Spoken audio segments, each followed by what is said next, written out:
Mummy daddy والے مسلمان ہیں نا، مالدار لوگ، یا جو چاہتے ہیں کہ ہماری زندگی میں ہمیں نفس کے خلاف مجاہدہ نہ کرنا پڑے، تو ان کو تو وہی اسکالر چاہیے جو آپ کے خاندانی نظام کو بھی توڑ تاڑ کے رکھ دیں، میاں بیوی کی ریلیشن کی بھی ایسی کی تیسی کر دیں، سب کو آزاد کر دیں۔ بار بار میں ایک بات کہتا ہوں، دیکھو اس وقت کا جو سب سے بڑا بت ہے نا، سب سے بڑا بت جو اسلام کے مقابلے میں آ کے کھڑا ہوا ہے، وہ ہے ویسٹرن کلچر۔ اور وہ ویسٹرن کلچر کا خلاصہ اگر میں 2 لفظوں میں بیان کروں، وہ ہے انڈیویجولزم۔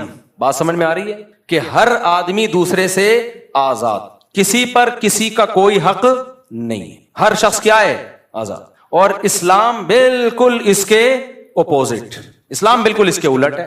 مغرب جو ویسٹرن کلچر ہے، خدا پہ بیلیف رکھو نہیں رکھو، تعلق بناؤ نہیں بناؤ، کوئی مسئلہ نہیں۔ اور جو غیر مسلم خدا کو مانتے ہیں نا، وہ بھی تعلق روحانی سکون کے لیے بنا رہے ہوتے ہیں، خدا کو راضی کرنے کے لیے بنا رہے ہوتے ہیں۔ مجھے کینیڈا میں لوگوں نے بتایا، بعض غیر مسلم بھی آتے ہیں یہاں مسجدوں میں سجدہ کرتے ہیں، اور ہم اس سے پوچھتے ہیں کیوں، تو کہہ رہے ہیں ہمیں روحانی سکون ملتا ہے۔ ملتا ہوگا، میں ملیشیا میں تھا، میں نے وہاں کچھ غیر مسلم دیکھے جو قرآن پڑھ کے دم کرتے ہیں اپنے اوپر، عیسائی ہیں، مولانا صاحب کے پاس آتے ہیں، بولتے ہیں سورہ رحمان پڑھو، ہم پہ دم کرو۔ میں نے ان سے غیر مسلموں سے پوچھا، میں نے کہا بھائی تم سورہ رحمان پڑھ کے کیوں دم کروا رہے ہو؟ کہہ رہے سکون ملتا ہے ہمیں، روحانی سکون ملتا ہے۔ ایک نے تو بتایا کہ میرے پہ جن چڑیل بھوت ہیں، میں اس کی بات اپنے الفاظ میں بیان کر رہا ہوں، بالکل اس نے یہ ورڈنگ تو نہیں تھی، یعنی کوئی آسیب واسیب ہے، تو جب وہ کوئی سورہ بقرہ یا سورہ رحمان پڑھ کے کوئی مولوی صاحب دم کرتے ہیں تو میں ٹھیک ہو جاتا ہوں۔ تو ان کا اگر خدا سے بھی ریلیشن ہے تو وہ اپنے لیے، اللہ کے لیے نہیں ہے، جبکہ ریلیشن میں اپنی قربانی دینی پڑتی ہے۔ اسلام جس ریلیشن کا قائل ہے نا، وہ ریلیشن ہے جس کا فائدہ دوسرے کو ہو رہا ہو۔ آپ کو ضمنی فائدہ ہوگا، اصل مقصد آپ کو اپنا فائدہ پہنچانا نہیں ہے، آپ کو اپنا فائدہ پہنچانا نہیں ہے۔ تبھی حدیث میں آتا ہے رشتہ اس سے جوڑنے کا حکم ہے جو تم سے توڑ رہا ہے۔ جو تم سے توڑ رہا ہے اس سے جوڑنے میں آپ کا کوئی فائدہ ہے یا ٹینشن ہے؟ فل ٹینشن، کوئی فائدہ ہی نہیں ہے آپ کو۔ اللہ سے ریلیشن، آپ کو اس میں مزہ آ رہا ہے یا نہیں آ رہا، مزہ روحانی سکون مل رہا ہے یا نہیں مل رہا، آپ نے اللہ کا حق ادا کرنا ہے۔ کتنے لوگ ہیں کہتے ہیں ہمیں نماز میں مزہ نہیں آتا، نماز پڑھنے کا دل نہیں چاہتا، بالکل مفتی صاحب نماز میں دل نہیں لگتا، تو میں ان سے کیا جواب میں کہتا ہوں؟ وہی جو علماء کہتے ہیں، بھائی دیکھو غلام کا کام ہوتا ہے آرڈر کو فالو کرنا، چاہے دل لگے چاہے نہ لگے۔ آپ کا باس آپ کو کہتا ہے کہ یہ چیک ہے، کمپنی کی رقم فلاں بینک میں آئی ہوئی ہے، اکاؤنٹ سے نکال کے لے آ۔ آپ کہیں سر مزہ ہی نہیں آ رہا جانے میں اور اکاؤنٹ سے پیسے نکالنے میں، دل ہی نہیں لگ رہا، کہے گا یہ تیرا ہیڈیک ہے، یہ میرا ہیڈیک نہیں ہے۔ باقی تو کہیں بھی نہیں کہہ رہے ہوتے دل لگ رہا ہے نہیں لگ رہا۔ نماز کا جب مسئلہ آئے گا دل نہیں لگ رہا، روزے کا مسئلہ آئے گا دل نہیں لگ رہا، تلاوت کا مسئلہ آئے گا مفتی صاحب مزہ ہی نہیں آتا۔ تو غیر مسلم کا جو اللہ سے ریلیشن ہے، جب تک اس کو سکون مل رہا ہوگا ریلیشن ہے، نہیں ہے سکون تو نہیں ریلیشن۔ مسلمان کو ایک صاحب مجھے ملے، انہوں نے کہا میں 15 سال سے تہجد پڑھ رہا ہوں لیکن میرا دل بالکل بھی نہیں لگتا۔ میں نے کہا شاباش۔ علامہ ابن سیرین رحمہ اللہ کا ایک قول مجھے یاد آیا، کہتے ہیں میں نے 20 سال تہجد پڑھی ہے نفس پہ جبر کر کے، 20 سال کے بعد دل لگنا شروع ہوا ہے۔ عجیب بات آپ کو بتاؤں، حدیثوں پہ حدیثیں یاد آتی ہیں، پھر مجھے ذہن کھلتا ہے جب نا نبی صلی اللہ علیہ وسلم کے پاس کچھ صحابہ آئے، کسی نے کہا میں ڈیلی روزے رکھوں گا، پوری زندگی انہوں نے روزے رکھے۔ آپ صلی اللہ علیہ وسلم نے فرمایا سب سے بہترین روزہ صوم داؤد ہے، داؤد علیہ السلام کا روزہ ہے۔ اگر کوئی روزے میں خاندانی پیکج پہ عمل کرنا چاہتا ہے نا، سب سے خاندانی، تو وہ یہ نہیں ہے کہ ڈیلی روزے رکھے، وہ داؤد علیہ السلام والے روزے رکھے۔ آپ نے فرمایا داؤد علیہ السلام ایک دن روزہ رکھتے تھے، ایک دن ناغا کرتے تھے، پھر روزہ رکھتے تھے، پھر ناغا کرتے تھے۔ اب یہ سب سے بہترین روزہ کیوں ہے؟ وجہ اس کی ہے کہ اگر آپ کنٹینیوسلی روزے رکھنا شروع کرتے ہو، آپ کی باڈی کمزور ہونا شروع ہو جائے گی، جبکہ نبی نے فرمایا اللہ کو طاقتور مومن کمزور مومن سے زیادہ محبوب۔ روزے کا بنیادی مقصد روحانی قوت پیدا کرنا ہے، جسمانی طور پہ کمزور کرنا روزے کا مقصد نہیں ہے، کیونکہ کمزور آدمی سے زیادہ اللہ کو کون محبوب ہے؟ طاقتور ہوگا تو دین کے کام بھی کرے گا، دوسروں پہ بوجھ نہیں بنے گا، کھلانے والا بنے گا نا۔ آج ایک صاحب آئے، میں تو مزاح کی میری عادت ہے، اتنا باریک لڑکا، بہت باریک نا، میری مزاح کی عادت ہے، کوئی توہین نہیں ہو سکتا یہاں بیان میں بیٹھا ہوا، تو کہہ رہا ہے میں آپ سے ملنا چاہتا ہوں، میں آپ سے ملنا چاہتا ہوں۔ میں نے کہا مل تو لیے، کہہ رہے نہیں میں آپ سے ٹائم لے کے ملنا چاہتا ہوں۔ میں نے کہا پھر پورے آؤ، پورے، میں آپ کو پروٹوکول جب دوں گا جب آپ پورے تو ہو۔ میں نے کہا بھرائی کرو، پورے آدمی پورے بن جاؤ، پھر میں آپ کو ٹائم دوں گا۔ میں نے کہا ابھی آپ پورے نہیں ہو۔ وہ بہت ہی باریک سا بیچارہ نا، تو ویسے ٹائم دے دوں گا, کوئی اتنا بڑا مسئلہ نہیں ہے. خیر, تو روزے کا مقصد کمزور کرنا نہیں ہے. کمزور کر کے کیا ہو جائے, نہ جہاد کے قابل نہ تبلیغ کے قابل, کسی کام کا نہیں رہتا وہ. باقی تو وہ جو میں جس ٹاپک پہ بیان کرتا رہتا ہوں اس کے قابل تو بالکل بھی رہے گا. میں اب چھوڑ دیا اس ٹاپک پہ بیان کرنا. کل میں نے دیکھا لوگوں نے دبا کے میرے خلاف نیگیٹو کمنٹس اتنے زیادہ کہ بس کیا بتاؤں میں, تو ڈھیٹ ہوں, چھوڑوں گا نہیں. خیر, تو جسمانی طاقت یہ ضروری ہے نا بیمار ہوگا تو اگر کنٹینیوسلی آپ روزے رکھتے ہیں نا تو جسم آپ کا کمزور ہونا شروع ہو جائے گا اور روزوں کی عادت پڑ جائے گی تو نفس پہ شاق نہیں گزرے گا. یہ کام جس چیز کی عادت پڑ جاتی ہے نا, یوز ٹو ہو جاتا ہے, وہ پھر مشکل نہیں لگتا.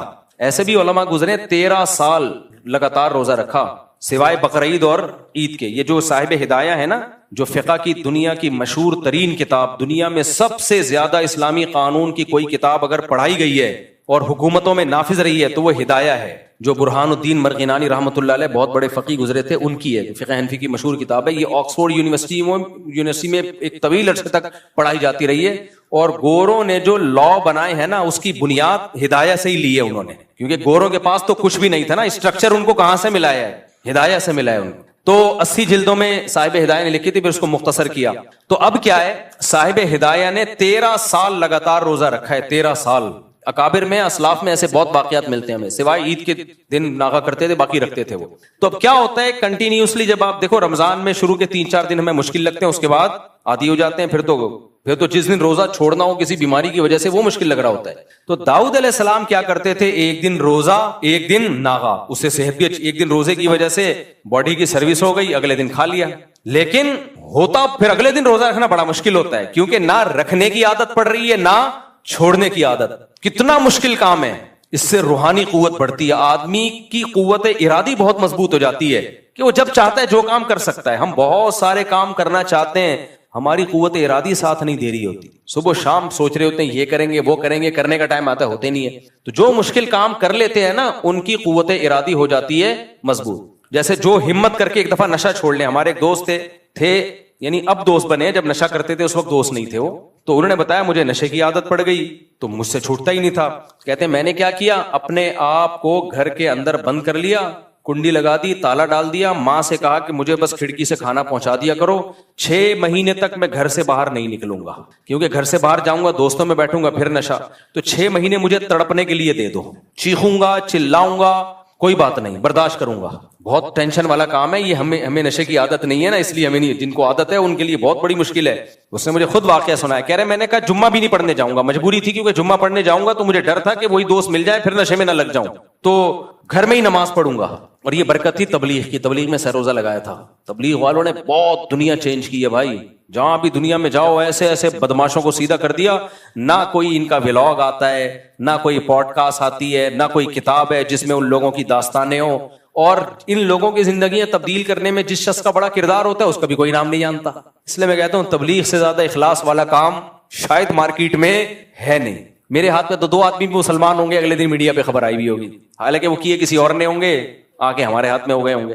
تو تبلیغ کا کام میں اخلاص اینڈ ہے بھائی. تو بہت لوگوں کی زندگیاں بدلی ہیں. ہم خود جو آج یہاں دین کی خدمت کر رہے ہیں اس میں بھی تبلیغ کا دخل ہے. تبلیغی جماعت آئی تھی, اس میں ایک عالم تھے, انہوں نے مجھے گھیرنا شروع کر دیا. خیر, تو وہ شروع میں کولڈ ڈرنک چائے وائے پلاتے ہیں, اس کے پیچھے ان کے وہ رشوت ہوتی ہے, وہ چائے نہیں ہوتی, وہ حلال رشوت ہوتی ہے, اس کا مقصد کچھ اور ہوتا ہے. تو کیا ہے, کیا کہہ رہا تھا یار, پھر ہاں 6 مہینے تک اس نے اپنے آپ کو بند کیا. تو کہہ رہا ہے میں اتنا طبیعت خراب ہوئی, میں نے کہا مر جاؤں گا, بس 6 مہینے بعد نشہ ختم.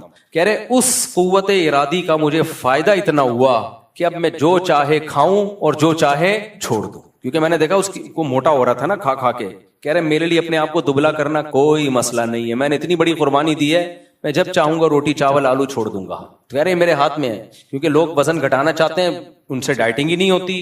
آج فیصلہ کریں گے یہ پراٹھے چھوڑ دیں گے, پھر کل کھانا شروع کر دیں گے, 4 دن ہو گئے, تو اس کی قوت ارادی اتنی مضبوط. کہہ رہے اب مجھ سے جو چاہے کروا لو, میں وہ کر لیتا ہوں.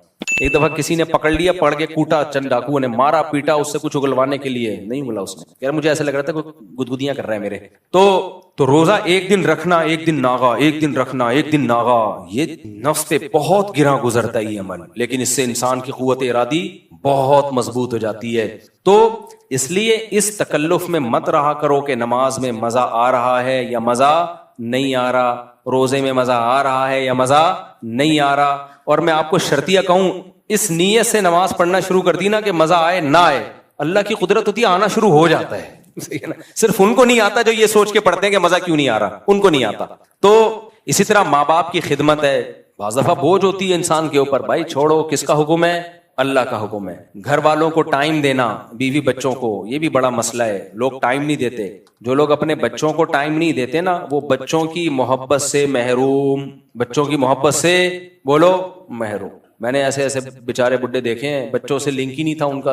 ایک صاحب نے بتایا میرے بچے ایسے بڑے ہو رہے ہیں یوں کر کے, کیونکہ کہتے ہیں میں جب صبح آفس جاتا ہوں تو وہ سو رہے ہوتے ہیں, جب آفس سے واپس آتا ہوں تو وہ سو چکے ہوتے ہیں. تو ایک دن میں نے دیکھا تھا اتنے تھے, اب مجھے تھوڑے سے جو ملک سے باہر رہتے ہیں 2-2 سال کے بعد آتے ہیں, ان کے ساتھ کیا ہوتا ہے. ایک صاحب 2 سال کے بعد آئے, جاب تھی ان کی باہر, دروازہ نوک کیا تو بچہ آیا, امی سے کہتے ہیں امی کوئی صاحب آئے ہیں ملاقات کے سلسلے میں. سمجھ رہے ہو کیا زندگی ہے بھائی. تو اللہ کا حکم سمجھ کے بچوں کو وقت دے دو.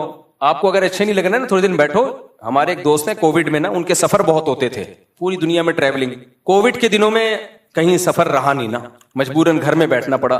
تھے بھی مدینہ منورہ میں ہیں, تو ان کے میسج آیا, ان سے میری فون پہ بات ہوئی. میں نے کہا اور ٹائم کیسا گزر رہا ہے؟ کہہ رہے الحمدللہ گھر والوں کے ساتھ ہوں, کافی مجھے اچھے لوگ لگے یہ لوگ, جو ہے نا میں جیسا سمجھ رہا تھا ویسے نہیں, کافی اچھے لوگ ہیں. اپنی بیوی بچوں کے بارے میں کہہ رہے ہیں کہ کافی مناسب لوگ ہیں. کہہ رہے ٹائم ہی نہیں مل رہا تھا ان کے پاس بیٹھنے کا. تو اللہ کی خاطر گھر والوں کو ٹائم دے دو میرے بھائی, تھوڑا سا ابا اماں کو ٹائم دے دو, رشتہ داروں سے ہیلو ہائی کر لو, کچھ صدقات و خیرات نہ چاہتے ہوئے بھی کبھی کبھار کر دیا. مہینے میں کچھ اماؤنٹ تو ہر مسلمان کو صدقہ کرنی چاہیے, وہ تو نکالنی ہی نکالنی. کچھ کبھی کبھار چھکا بھی لگا دیا کرو. کیا لگا دیا؟ چھکا. ایسا صدقہ کر دیا کہ تھوڑا سا دل پہ آ رہے چلے یار یہ تو کچھ زیادہ ہو. میں نہیں کہہ رہا ہمیشہ کرو, کبھی کبھار ایسا صدقہ کر دو کہ دل پہ تھوڑے سے آرے چلے, آرے کہ یار یہ تو زیادہ ہو گیا, میرا بنے گا کیا ہے. ابو طلحہ انصاری ہیں رضی اللہ عنہ, قرآن کی آیت نازل ہوئی لن تنالوا البر حتی تنفقوا مما تحبون, کہ جب محبوب چیز جب تک صدقہ نہیں کرو گے نیکی کی حقیقت کو نہیں پہنچ سکتے. تو وہ آئے, عرض کیا یا رسول اللہ میں نے اپنے دونوں باغ جو سورس آف انکم تھی وہ صدقہ. کیا خیال ہے بھائی, اتنی باغ پہ محنت کی اور سورس آف انکم صدقہ کرنا آسان ہوتا ہے, سورس آف انکم صدقہ کرنا بہت مشکل ہوتا ہے. کہ اپنی چلتی ہوئی دکان دے دو, اور بھی ان کا ہوگا روزگار, بچوں کو بھی تو پالنا ہے, لیکن پھر بھی یہ صدقہ آسان تھوڑی ہے. نبی نے کیا فرمایا, واہ واہ ذاک مال رابح, یہ تو بہت مہنگی چیز ہے. لیکن آپ نے ان کا جذبہ دیکھا, وہ تو اڑے ہوئے تھے. تو آپ نے بھی کیا فرمایا, اپنے چچا زاد بھائیوں کو دے دو, کیونکہ وہ غریب تھے. یہ وہ ریلیشن سمجھ میں آیا کہ نہیں آیا؟ گورا دے گا اپنے چچا زاد بھائیوں کو ہیں, اگر بالفرض کہیں سے نکل بھی آئے چچا زاد بھائی تو دے گا نہیں, دیتا ہے ہی نہیں چچا. اسلام ریلیشن پہ بلیو کرتا ہے بھائی, ریلیشن میں اپنے, اور پھر ریلیشن میں خونی ریلیشن, بلڈ ریلیشن. قرآن کیا کہتا ہے, وَأُولُو الْأَرْحَامِ بَعْضُهُمْ أَوْلَىٰ بِبَعْضٍ فِي كِتَابِ اللَّهِ. دیکھو انصار اور مہاجرین سے بڑا کوئی رشتہ نہیں ہو سکتا. انصار نے مہاجرین کے لیے جو قربانی دی ہے اس کی تاریخ میں کوئی مثال نہیں ملتی. آج کوئی مہاجر ہجرت کر کے آئے ظلم ستم کی وجہ سے, ہم صرف اس کو ٹھکانہ دے دیں تو بڑا کمال سمجھا جاتا ہے. غیر قوم کا آدمی تھا, اپنے ملک سے آیا, ہم نے ٹھکانہ دے دیا. اول تو گورنمنٹ ٹھکانے دے رہی ہوتی ہے, پرسنلی لوگ پرسنلی تو یہ کام کر نہیں رہے ہوتے. صحابہ نے صرف ٹھکانہ نہیں دیا, اپنے کاروبار میں شریک کر لیا. کیا آج سے آدھا کاروبار آپ کا ہے, یہ بہت بڑی دل گردے کی بات ہوتی ہے اتنے. لیکن اس کے باوجود بھی قرآن نے کیا کہا کہ انصار مہاجرین کا رشتہ اپنی جگہ, لیکن اولو الارحام جو خونی رشتے ہیں وہ سب سے پہلے ہیں. مہاجر صحابہ کو, انصار صحابہ کو سمجھایا کہ تمہارا جو بلڈ ریلیشن ہے وہ مہاجروں کے رشتے سے زیادہ, اور مہاجروں کا جو انصار سے رشتہ ہے اس میں جو ان کا بلڈ ریلیشن کا رشتہ زیادہ ہے. اتنی اہمیت ہے اسلام میں. تو یہ مزہ آئے یا نہ آئے, کس کے حکم پہ کرنا ہے بھائی؟ اللہ کے حکم پہ. نبی صلی اللہ علیہ وسلم نے فرمایا, یہ سارے میں ان اسکالرز کے خلاف بات کر رہا ہوں جو اباحت پسندی کی طرف جا رہے ہیں. یہ بھی جائز ہے, وہ بھی جائز ہے. بھائی آسان مت بناؤ دین کو اپنی طرف سے. جتنا اللہ نے آسانی رکھی ہے وہ ٹھیک ہے, جو اللہ نے نہیں رکھی وہ ٹھیک نہیں ہے. آپ دیکھو ٹرینوں میں لوگ بیٹھے بیٹھے نماز پڑھ رہے ہیں, ان سے بولو بھائی کھڑے ہو کے نماز پڑھو. کہتے ہیں اسلام میں آسانی ہے اتنی جتنی اللہ نے دی ہے. فرض نماز کھڑے ہو کے ہوتی ہے, قبلے کی طرف رخ کرنا پڑے گا آپ کو. جہازوں میں نمازیں چھوڑ رہے ہیں, بھائی سفر ہے, بھائی چھوڑنے کی کہاں اجازت ہے؟ میدان جنگ میں اجازت نہیں ہے تو جہاز میں کہاں سے اجازت ہو گئی؟ تو ہر آدمی کا اخپل طریقے سے, اب جہاں مشکل ہو نا وہاں نماز پڑھنے کا مزہ ہے. نمازی کا پتہ جب چلتا ہے بھائی جب مشکل ہو. ہم جب کینیڈا امریکہ کا سفر ہوتا ہے نا, جاتے ہوئے ایک آدھ نماز آتی ہے, کیونکہ جس سمت میں سورج چل رہا ہے اسی سمت میں ہم سفر کر رہے ہیں. واپسی پہ ٹھکا ٹھک نمازیں آ رہی ہوتی ہیں, 18-20 گھنٹے کا سفر اور مسلسل نماز پہ نہ سو سکتے ہیں, ہر وقت وضو کی فکر کہ بھائی جہازوں کے واش روم میں وضو کرنا بھی آسان نہیں ہوتا. پھر میرا ایک معمول ہے, آپ کا کبھی جہاز کا سفر ہو یہ پلے باندھ لو, جہازوں میں جب آپ وضو کرتے ہو نا واش روم میں جا کے, نیچے گیلا بہت ہو جاتا ہے. نمازی لوگ کیا کرتے ہیں, وضو کر کر کے نکلتے رہتے ہیں اور کیچڑ اور تالاب بنا دیتے ہیں. ایک پائلٹ نے بتایا کہ جا رہے تھے جہاز میں, سب وضو کر کر کے نکل رہے تھے, پورا کیچڑ ہو گیا, جہاز گندا ہو گیا. تو تبلیغی اکابر کی طرف سے یہ ہدایات نہیں ہے. تو اس میں کیا کرنا ہے بھائی, وضو ایئرپورٹ پہ کر لیں. آپ کہاں کر لیں وضو؟ میں یہی کوشش کرتا ہوں بھائی واش روم وغیرہ سے پہلے فارغ ہو جاؤ تاکہ جہاز میں وضو کرنے کی نوبت ہی نہ آئے, کیونکہ ان کا سارا نظام اس سے خراب ہوتا ہے, متاثر ہوتا ہے. وضو آپ ایئرپورٹ پہ ہی کر لیں, حتی الامکان کوشش کریں ایئرپورٹ پہ نماز پڑھ لیں, آپ ڈیلے نہ کریں اس کو آپ. اور اگر پھر بھی مجبوراً وضو کرنا پڑ جائے جہاز میں, تو میں کیا کرتا ہوں, میرا معمول ہے کم سے کم پانی استعمال کیا, جو نیچے گرا ہے کہتے ہوئے تھوڑا عجیب سا لگ رہا ہے لیکن یہ کیا کرو, ٹیشو سے لے کے اپنے ہاتھ سے پورا میں نیچے کا فرش صاف کرتا ہوں, تاکہ ایسا نہ ہو جہاز کا جو عملہ ہے وہ بولے کہ یار نمازیوں کی وجہ سے ہماری ساری سروس کیا ہو جاتی ہے, خراب. کیونکہ کچھ نہ کچھ چھینٹیں نیچے پڑیں گی اور نئے آنے والے کو تکلیف ہوگی, کیا کیچڑ بنا کے چلے گئے مولانا صاحب. کوئی گورا کیچڑ بنا کے جاتا نہیں ہے, لبرل لوگ کیچڑ ہی ہے, جب بھی نمازی آئیں گے کیچڑ. تو تھوڑی سی ہمت کر لو. اپنے ساتھیوں کو بھی کہتا ہوں بھائی جو بھی واش روم میں جو جائے گا وضو کرے گا تو ٹیشو سے لے کے پورا فرش, کیا یہ نہیں کہہ رہا کہ وہ اس میں گھس جائیں, وہ تو ویسے ہی صاف ہوتا ہے, فرش کو اچھی طرح کیا کرے, نیچے کا صاف کرے, اس کے بعد ہاتھ اچھی طرح دھو لیں آپ. تھوڑی سی ٹینشن ہوگی, تھوڑی سی ہمت ہوگی, لیکن صاف ستھرا رہے گا.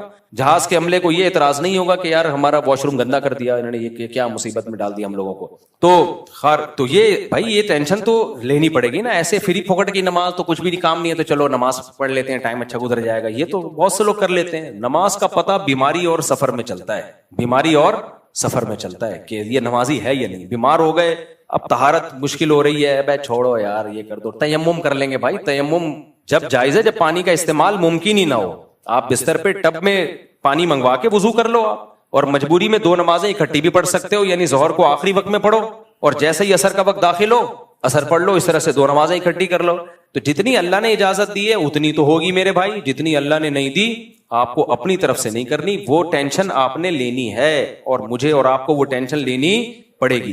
تو میں یہ بتا رہا تھا کہ ہمارے جو اس ایک لبرل قسم کے اسکالرز آ رہے ہیں, تو جب یہ جدید طبقے کو دیکھتے ہیں کہ ان سے ڈرامے فلمیں چھوڑنا بہت مشکل ہے, تو ڈرامے فلمیں لیگل کر دیے, ان سے مخلوط ماحول سے بچنا مشکل ہے, تو وہ سب لیگل ہوتی چلی جا رہی ہیں. تو 2 چیزوں میں سمجھوتا نہیں ہو سکتا جو اصل میں بیان کر رہا تھا. پہلی بات, مقاصد شریعت جو ہیں ان میں سمجھوتا نہیں ہو سکتا. مقاصد شریعت میں نے بتایا کہ زنا سے بچنا ضروری ہے اور شراب سے بچنا ضروری ہے, نماز پڑھنا ضروری. ہاں جو ذرائع ہے نا, ذرائع وہ زمانے کے حساب سے چینج ہوں گے, ان کو چینج نہ کرنا اسلام کی مخالفت ہے. ذرائع کسے کہتے ہیں؟ مقاصد تک پہنچنے کا ذریعہ. سمجھ میں آ رہی ہے بات کہ نہیں آ رہی؟ مقصد تک پہنچنے کا بولو ذریعہ. مثال کے طور پر شریعت نے ہمیں نماز سے پہلے وضو کرنے کا حکم دیا ہے. نبی صلی اللہ علیہ وسلم بیٹھ کے وضو کیا کرتے تھے, نبی صلی اللہ علیہ وسلم لوٹے سے وضو کیا کرتے تھے. تو کیا لوٹا مقصود ہے؟ بھائی لوٹے سے اس لیے کرتے تھے کہ وہ ایک ذریعہ ہے, آسانی ہو جاتی ہے اس سے, یا برتن سے, لوٹے سے نہیں ایک برتن سے کرتے تھے. اب شاور آ گئے, بالٹیاں آ گئی, مگے آ گئے, نلکے آ گئے, اب آپ کہیں میں لوٹے سے ہی وضو کروں گا کیونکہ لوٹے سے وضو کرنا سنت, تو یہ شریعت پہ زیادتی ہو جائے گی. یہ شریعت پہ کیا ہو جائے گی؟ زیادتی. بھائی نبی بھی اس لیے بالٹی برتن سے کہ اس زمانے میں برتن کا رواج تھا. نبی صلی اللہ علیہ وسلم تبلیغ کے لیے ٹرین یا جہاز پہ کبھی گئے ہیں بھائی؟ نبی صلی اللہ علیہ وسلم تبلیغ کے لیے گدھے پہ گئے ہیں یا گھوڑے پہ گئے ہیں, اونٹ پہ گئے ہیں. اب آپ کہو کہ میں بھی تبلیغ کے لیے جاؤں گا, امریکہ جماعت جائے گی گدھوں پہ بیٹھ کے, تو کیا خیال ہے بھائی پہنچ جائے گی وہ جماعت؟ نہیں پہنچے گی. گدھے پہنچ جائیں گے, ہو سکتا ہے, وہ نہیں پہنچ پائے گی. تو بھائی گدھا مقصد تھوڑی ہے, ذریعہ مقصد ہے. مولانا ابو الحسن علی ندوی رحمت اللہ علیہ بہت ہی زیرک خاندانی عالم گزرے ہیں, بہت دور اندیش عالم تھے. تبلیغی جماعت میں عربوں میں ریاض الصالحین لانے والے وہ ہیں. وہ کہتے تھے کہ عرب لوگ کا معیار بہت اونچا ہے حدیث کے معاملے میں, تو وہ فضائل اعمال کے بجائے ریاض الصالحین. ہماری بھی یہی رائے ہے کہ ریاض الصالحین ہونی چاہیے, وہ سب کے لیے ایکسیپٹیبل ہے. باقی فضائل اعمال پہ جو اوٹ پٹانگ الزامات لگائے جاتے ہیں وہ الزامات بہرحال غلط ہیں, لیکن جب کام پوری دنیا میں پھیل گیا ہے تو ریاض الصالحین کی حدیثیں, وہ ان کی کسی حدیث پہ ضعف کا الزام نہیں ہے, ایک آدھ روایت ہے جس کو کہا گیا وہ بھی بالاتفاق نہیں، جبکہ فضائل اعمال کی تو بہت ساری حدیث میں شیخ الحدیث نے خود لکھا ہے کہ یہ ضعیف حدیثیں ہیں، تو ہیں وہ صحیح حدیث کی تائید میں، وہ کوئی گمراہی نہیں پھیلا رہی ہیں. لیکن بھائی جب ایک چیز زیادہ مستند ہے اور کام پھیل گیا، سب کے لیے ایکسیپٹیبل ہے، تو وہ زیادہ بہتر ہے. خیر یہ تبلیغ والوں کا مسئلہ ہے، وہ کیا کرتے ہیں. تو اب کیا ہے، مولانا ابو الحسن علی ندوی رحمۃ اللہ علیہ نے تبلیغ کو بھی بہت متعارف کروایا، عربوں میں بہت ان کی خدمات ہیں. وہ یہ کہا کرتے تھے کہ مقاصد پہ کبھی بھی سمجھوتا مت کرو. جو زمانے کے تبدیل ہونے سے جو شریعت میں مقصودی حکام ہے نا، ان کو بھی اگر تبدیل کر دیا تو وہی حشر ہوگا ہمارا جو یہودی اور عیسائیوں کا ہوا. ان کا دین آج محفوظ نہیں. اجتہاد کر کر کے نا، یہ بھی جائز ہے، یہ بھی جائز ہے، یہ بھی حلال ہے، وہ بھی، وہ عقل سے سوچتے ہیں. عورت کو طلاق کا رائٹ دے دیا انہوں نے، وراثت کے حکام میں تبدیلی کر دی کہ آپ اپنی اولاد کو نہیں دینا چاہو تو کسی اور کو بھی دے دو، جب آپ کی جائیداد ہے آپ نہیں دینا چاہتے. اسلام تو کہتا ہے نہیں بھائی، آپ وصیت کر ہی نہیں سکتے اولاد کو محروم کرنے کی. بہت سارے حکام ہیں، وہ آپ کی عقل میں آئیں یا نہ آئیں، فالو کس کو کرنا ہے؟ اسلام کو کرنا ہے. طلاقیں دے دی ہیں، بس اللہ کا حکم ہے، چاہے سمجھ میں آئے نہ آئے، علیحدگی ہو گئی. اور بھی بہت سارے حکام ہیں. روزہ رکھنا ہے رمضان کا، میں جب یہ مسئلہ بیان کرتا ہوں نا کہ مزدور پر بھی رمضان کا روزہ واجب ہے، تو وہاں بھی ہمارے لبرل لوگوں کی چیخیں نکل جاتی ہیں. لبرل لوگ کہتے ہیں خود مزدوری کر کے روزہ رکھو نا، خود تو ریووں میں ایئر کنڈیشن آن کر کے بیٹھ کے روزہ رکھتے ہیں، اور مزدوروں کو کہہ رہے ہیں کہ شدید گرمی بھی ہو اور بے تحاشا پیاس بھی ہو، دن لمبا بھی ہو اور محنت مزدوری کرنی بھی ہو، اور رمضان کا مہینہ آ جائے تو مزدور پر بھی روزہ رکھنا بولو واجب ہے. شریعت کا مسئلہ یہی ہے. ہاں مسافر ہے تو پھر چھوڑ سکتا ہے. تو اب یہ ہمارے لبرل لوگوں کی چیخیں نکلتی. میں نے جب یہ مسئلہ بیان کیا، لوگوں نے کہا خود رکھو نا پتہ چلے، خود رکھو نا پتہ چلے. مجھے پتا ہے میں خود رکھوں گا تو پتہ چلے گا، لیکن اگر میں مشکل میں آ کے اللہ نہ کرے میں روزہ چھوڑ دوں تو میرے چھوڑنے سے روزہ چھوڑنا حلال نہیں ہو جائے گا. کسی مولوی کے گناہ کرنے سے گناہ حلال تھوڑی ہو جاتا ہے، کیونکہ اللہ تعالیٰ نے روزہ چھوڑنے کی اجازت مریض کو دی اور مسافر کو دی، مزدور کو نہیں دی ہے. کیونکہ ہارڈ ورکنگ اور سافٹ ورکنگ اس کا کوئی معیار تھوڑی ہے. کوئی زیادہ محنت کرتا ہے، کوئی کم محنت کرتا ہے، کوئی بے روزگار ہے سارا دن گھر میں پڑا رہتا ہے، کوئی ٹریولنگ ہے، یعنی کسی کو محنت کرنی پڑتی ہے. تو اللہ نے ایک اصول بیان کر دیا، بھائی مریض اور مسافر نہیں چھوڑ سکتا تو مزدور رات کو محنت کرے، رات کو نہیں کر سکتا، دن میں اگر مجبوری ہے تو روزہ رکھنا پڑے گا اس کو. کیونکہ ہم ایسا بے لگام اجتہاد کر نہیں سکتے نا. علماء بیان کرتے ہیں اجتہاد اور قیاس وہاں ہوتا ہے جہاں نص موجود نہیں ہوتی. جہاں نص موجود ہے، شریعت کا حکم موجود ہے، وہاں اجتہاد کا دروازہ ہی بند. پھر تو یہودی اور عیسائیوں میں بلکہ یونائٹڈ نیشن کا لا بن جائے گا. یہ یونائٹڈ نیشن والے تو اپنی عقل سے فیصلہ کرتے ہیں. آپ کہہ سکتے ہیں وہ تو بیچارہ مر جائے گا روزہ رکھے گا تو شریعت نے اس میں نص موجود ہے کہ سب سے پہلے جان بچانا فرض ہے. تو روزہ رکھے، بے ہوش ہونے کا خطرہ ہو، بیمار ہونے کا خطرہ ہو تو روزہ توڑ دے. وہ جب خطرہ ہو نا کہ میں بیمار ہو رہا ہوں، حالت غیر ہو رہی ہے تو توڑ دے روزہ. جب تک ایسی کنڈیشن خطرناک نہیں ہو جاتی تو روزہ چھوڑ نہیں سکتا. صرف پیاس کی شدید شدت یا بھوک کی شدید شدت کی بیس پہ روزہ توڑ بھی نہیں سکتا. جب آپ کو یاد ہے ہیٹ اسٹروک ہوا تھا کراچی میں، انتہائی شدید گرمی تھی، بہت سے لوگوں نے روزے توڑ دیے. تو ہم یہی کہتے تھے کہ بھائی آپ کو کیا مرنے کا خطرہ ہو گیا تھا؟ وہ کہتے ہیں نہیں ہمیں کوئی خطرہ نہیں تھا مرنے کا. شوگر اتنی لو ہو گئی تھی کہ آپ کو بے ہوش ہونے کا خطرہ؟ کہہ رہے نہیں. کیوں توڑا؟ کہتے ہیں برداشت نہیں ہو رہا تھا، بہت شدید پیاس لگ رہی تھی. ہم نے کہا بھائی آپ کو 60 روزے کفارے کے طور پہ رکھنے پڑے. اب وہ کہتے ہیں کیا اللہ اتنا ظالم ہے، اللہ کو ترس نہیں آ رہا، ہم سے برداشت نہیں ہو رہا. بھائی اللہ نے حکم دیا برداشت کرنا پڑے گا.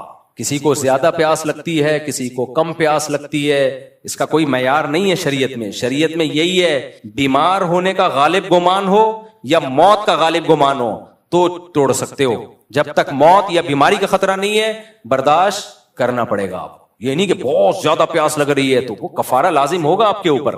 ایک مولانا صاحب نے مسئلہ بیان کر دیا. اب اہل حدیث عالم تھے، میں نہیں کہہ رہا سارے اہل حدیث ہوتے ہیں، لیکن اہل حدیث عالم میں کوئی ایک رائے نہیں ہوتی. ہر عالم کی اپنی ایک کوئی رائے ہوتی ہے، تو ہم کسی پوری جماعت پہ کوئی حکم لگا نہیں سکتے. پچھلے سال ایک اہل حدیث عالم سے مسئلہ کسی نے پوچھا کہ دودھ پلانے والی عورت روزہ چھوڑ سکتی ہے یا پریگنینسی میں عورت روزہ چھوڑ سکتی ہے؟ انہوں نے فرمایا ہاں چھوڑ سکتی ہے کیونکہ مجبوری ہے. بھائی کہاں سے نکال لیا کہ پریگنینسی میں دودھ پلانے والی عورت روزہ چھوڑ سکتی ہے؟ یہ کوئی بیماری تھوڑی ہے. پریگنینسی نہ ہونا بیماری ہے، تبھی تو علاج ہو رہا ہوتا ہے. پریگنینسی ہونا تو نیچرل ہے. تو انہوں نے کہا دودھ پلانے والی عورت بھی روزہ چھوڑ سکتی ہے؟ نہیں چھوڑ سکتی روزہ. جب چھوڑ سکتی ہے جب دودھ پلانے سے اس کو چکر آ رہے ہو. سمجھ میں آ رہی ہے بات؟ چکر آنا ایک بیماری ہے. پھر چھوڑ سکتی ہے. اگر کوئی دودھ پلا رہی ہے, چکر نہیں آ رہے تو پلانے پڑے گا, یعنی اس کو روزہ نہیں چھوڑ سکتی. یا روزہ چھوڑ کے دودھ ختم ہو رہا ہے, بچہ کی جان کو خطرہ ہو گیا ہے, تو پھر بھی چھوڑ سکتی ہے روزہ, اپنی جان یا بچے کی جان بچانے کے لیے. لیکن بچے کی جان کو بھی خطرہ نہیں ہے, کوئی چکر بھی نہیں آ رہے, تو صرف دودھ پلانے سے قرآن میں یا حدیث میں کہیں نہیں ملتا کہ عورت دودھ پلانے والی روزہ چھوڑ سکتی ہے. آپ کا بے لگام اجتہاد ہے. ہم نے بہت سی عورتوں کو دیکھا ہے, فیڈ کراتی ہیں بچوں کو, پھر بھی روزے رکھتی ہیں پورے کچھ بھی نہیں ہوتا ان کو. اسی طرح پریگنینسی میں روزہ چھوڑنے سے, روزہ رکھنے سے اگر نقصان ہو رہا ہے, بیماری ہو رہی ہے, پھر ایک الگ بات ہے. اگر بیماری نہیں ہو رہی تو پریگنینسی بذات خود ایسی چیز نہیں ہے جس کی وجہ سے روزہ چھوڑنا جائز ہو. اب بعض خواتین کہتی ہیں ہم جب بچے کو دودھ پلاتی ہیں اور روزہ رکھیں تو بھوک بہت شدید لگتی ہے. وہی بات ہے, شدید بھوک روزہ چھوڑنے کا عذر نہیں ہے, کیونکہ روزہ جب آپ رکھیں گے تو کسی کو کم بھوک لگے گی, کسی کو شدید لگے گی, کسی کو بہت شدید لگے گی. تو یہ سب آج کل کے بے لگام اجتہاد ہیں. ایسے اسکالر سے بچیں, تمام دوائیں بچوں کی پہنچ سے دور رکھیں. میں بات کو 2 منٹ میں جلدی سے کمپلیٹ کر لوں. تو شریعت میں کیا ہے, مقاصد پہ سمجھوتا بولو نہیں, ذرائع پہ سمجھوتا, ذرائع لچکدار. تو ابو الحسن علی ندوی رحمۃ اللہ علیہ فرمایا کرتے تھے, مقاصد پہ کوئی سمجھوتا مت کرو, ذرائع میں اتنی لچک پیدا کر دو کہ جس وقت جو طریقہ سوٹیبل لگ رہا ہو فوراً اختیار کرو. یہ مت دیکھو کہ صحابہ نے یہ طریقہ اختیار کیا یا نہیں کیا, ہمارے بزرگوں نے یہ طریقہ اختیار کیا یا نہیں کیا. تبھی تو دیکھو جب الیکٹرانک میڈیا آیا, جو علماء الیکٹرانک میڈیا میں آ گئے وہ آگے نکل گئے, اور جو یہ کہنے لگے ہمارے بزرگوں نے تو کیسٹ کے ذریعے اسلام نہیں پھیلایا, ہمارے بزرگوں نے تو یوٹیوب کے ذریعے اسلام نہیں پھیلایا, وہ بیچارے مارکیٹ سے شارٹ. اسی میں یہ ہے کہ بھائی یونیورسٹی میں جانا, جہاں مخلوط ماحول ہو بیان کرنا, بھائی یونیورسٹی میں جا کے بیان کرنا یہ مقصد نہیں ہے, ذریعہ مقصد ہے. مقصد کیا ہے, دین کو فائدہ ہو. تو اگر یہ اس طرح سے دین کو پھیلانے کا موقع مل رہا ہے تو یہ موقع ضائع مت کرو, آپ ضائع مت کرو یہ موقع.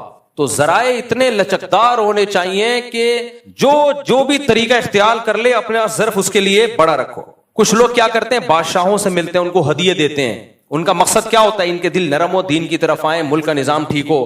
اگر ان کی نیت تبلیغ ہے ٹھیک ہے بالکل, اس پہ یہ کہنا درباری لوگ ہیں, سرکاری ملا ہے, درباری ملا, بھائی کوئی ایک طریقہ متعین نہیں ہے. جس کو جو طریقہ سوٹیبل لگ رہا ہے وہ طریقہ اختیار کرے. تبلیغ والے بعض دفعہ کیا کرتے ہیں, دعوت دیتے ہی نہیں ہے, صرف کھانا کھلاتے ہیں اور نکال دیتے ہیں پتلی گلی. چائے پلائی, چلو بھائی السلام علیکم, وعلیکم السلام. کوئی دعوت نہیں ہے, کچھ بھی نہیں, چائے کا خامخواہ کا خرچہ ہو گیا. لیکن ان کو پتا ہوتا ہے یہ چائے جب اترے گی نا, مسانے میں جانے سے پہلے پاس ہونے سے پہلے اپنا اثر دکھائے گی. انسان کی نیچر ہے, تھوڑا سا بھی کوئی کسی کے ساتھ اچھا سلوک کرتا ہے نا وہ نرم ہو جاتا ہے. تو یہ بھی تبلیغ ہے. اب آپ کو نبی نے کبھی کسی کو چائے پلائی؟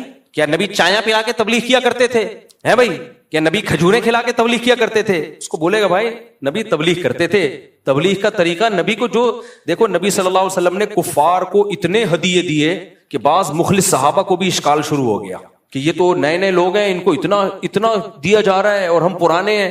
تو آپ نے کیا فرمایا, وہ عرب تھے, ان کے سرداروں کے دل کو نرم کرنا تھا. بھائی تم تو اپنے ہو, میں تمہارے ساتھ ہوں, میں مدینہ میں تمہارے ساتھ رہوں گا. تو یہ نئے لوگ ہیں, ان کو ہم اکرام کریں گے تو یہ اسلام کی طرف آئیں گے. تو کبھی ہدیے دے کے, کبھی دین کی تبلیغ ہدیے دینے سے ہوتی ہے, کبھی محروم کرنے سے ہوتی ہے. سزا دو اس کو, ایک بچہ نماز نہیں پڑھ رہا, ناشتہ بند کر دو, ہو سکتا ہے نماز پڑھنا شروع کر دے وہ, ٹھیک ہے کہ یار ناشتہ ہی گیا میرا.